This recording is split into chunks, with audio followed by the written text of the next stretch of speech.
Hi, this is Rakesh Roy and you're watching Royal Technology. In this video, we will show you how to fix camera not working on Windows 11.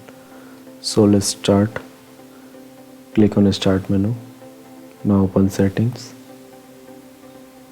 Now click on Privacy. Scroll down. Click on Camera. Now check this option. This option should be enabled.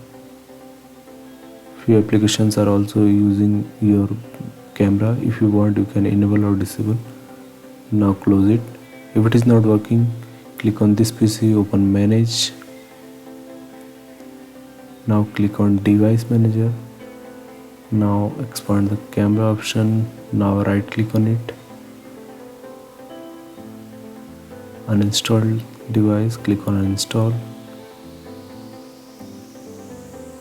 Now click here and click on Scan Hardware Changes. It will reinstall the camera driver. I think your issue is resolved now. Thanks for watching. See you in the next video.